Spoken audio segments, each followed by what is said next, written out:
अस्सलाम वालेकुम। प्रोग्राम में खुशामदीद। आज पीडीएम हुकूमत का आखिरी दिन था। अगर 16 माह पर एक नज़र डाली जाए तो सियासत के बाद मईशत छाई रही और मईशत में भी IMF प्रोग्राम जैसे कौम के बच्चे बच्चे को कह लें कि ज़ेनशीन हो गया हो। वज़ीर आज़म शहबाज शरीफ साहब ने सहाफ़ियों से मुलाकात में कहा कि IMF मुआहदे ने मुल्क को दिवालिया होने से बचा लिया, वरना लोग पेट्रोल दवा के लिए कतारों में रुल जाते। उन्होंने क्या कहा, ज़रा सुनिएगा।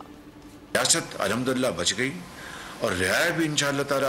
अभी अगर देखें, अगर रियासत ना बचती तो आज पूरे पाकिस्तान में पेट्रोल के लिए लाइनें लगी होती, पूरे पाकिस्तान में अद्वियात के लिए लाइनें लगी होती, पूरे पाकिस्तान की इंडस्ट्री जो है उसकी चिमनियों से धुआं निकलना बंद हो रहा होता, लाखों लोग जो है सड़कों पे होते और हमारे जो बायलैटरल जो अरेंजमेंट्स है, मल्टीलैटरल अरेंजमेंट्स है, हमें कोई धेला न देता। मैं आपको ये बिल्कुल बता रहा हूँ कि हमारे, मैं नाम नहीं ले रहा, वो हमारे भाई खा दोस्त ममालिक जो तैयार थे ये सारे फंड देने के लिए, लेकिन कह रहे थे कि मेहरबानी करके IMF से अपना मामला तय कर। जी, तो वाकई वज़ीर आज़म को इस बात का भरपूर क्रेडिट जाता है। ये मुआहदे माजी में वज़ारत ख़जाना और गवर्नर स्टेट बैंक की सतह पर हो जाया करते थे। इस बार ऐसा क्या हुआ कि खुद वज़ीर आज़म को मुदाखलत करना पड़ी, IMF की मैनेजिंग डायरेक्टर को बार बार फ़ोन घुमाने पड़े, हत्ता कि इस फिक्र में वज़ीर आज़म की नींदें तक उड़ गईं। और जो इत्तेहादी हुकूमत है, इस हवाले से मैं बात करूंगी। जी, तो देखा आपने जो सबसे बड़ा चैलेंज था इत्तेहादी हुकूमत के लिए कि किस तरह से मुल्की तबाहल मईशत को सही समत पर डालें। मुल्की माशी बहरान इस हद तक बढ़ गया था कि मुल्क को दिवालिया होने की बातें भी की जा रही थी। कहा जा रहा था कि पाकिस्तान डिफॉल्ट कर जाएगा, खुदा ना खास्ता पाकिस्तान का श्रीलंका जैसा हाल होगा, ऐसी बातें हो रही थी। लेकिन वज़ीर ख़जाना इसहाक डार साहब ने हमेशा कहा कि पाकिस्तान डिफॉल्ट नहीं होगा। तो इस मखलूत हुकूमत ने मईशत को बेहतर बनाने के लिए मस्बत और मुश्किल फैसले किए, लेकिन अवाम को क्या और कितना रिलीफ मिला, ये एक बहुत बड़ा सवालिया निशान है। अब ये हुकूमत बस चंद घंटों की मेहमान है, जिसके बाद मुल्क की जो भागदौड़ है वो निगरां हुकूमत के हाथों में होगी। लेकिन अभी तक निगरां हुकूमत के हवाले से कोई फैसला हो ही नहीं सका, जिस पर सबकी नजरें लगी हुई हैं कि अब कौन होगा निगरां वज़ीर आज़म। और निगरां वज़ीर आज़म के लिए तमाम जमातों ने अपनी अपनी जो तजावीज़ हैं वज़ीर आज़म को दे दी हैं।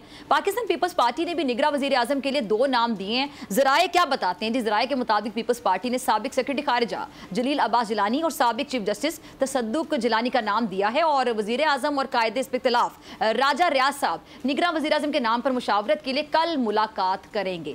आज वज़ीर आज़म शहबाज शरीफ साहब ने कौमी असम्बली के इजलास से अलविदाई खिताब करते हुए कहा कि इब्तिदा में बहुत से चैलेंजेस थे, मुश्किलात सामने आई और गुज़िश्ता फाशिस्ट हुकूमत ने अपोजिशन को दीवार से लगा दिया था। हमने इक़्तिदार संभाला तो सर मंडाते ही ओले पड़े। अच्छा, 16 महीनों में हुकूमत ने किसी भी सियासी मुखालिफ को नाजायज़ तंग नहीं किया और एक पार्टी के लीडर को सज़ा मिली और हमें इस पर खुशी नहीं है। किसी की सज़ा पर मिठाई बांटने का तो सवाल ही पैदा नहीं होता।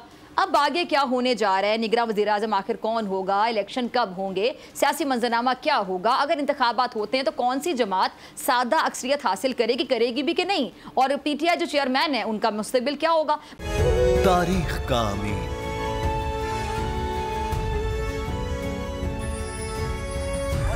आजादी की अलामत,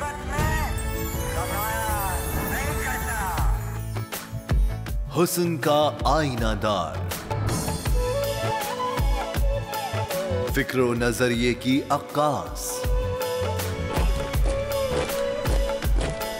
सरफराजी का गवाह, यानी हम सबका निगहबान पाकिस्तान।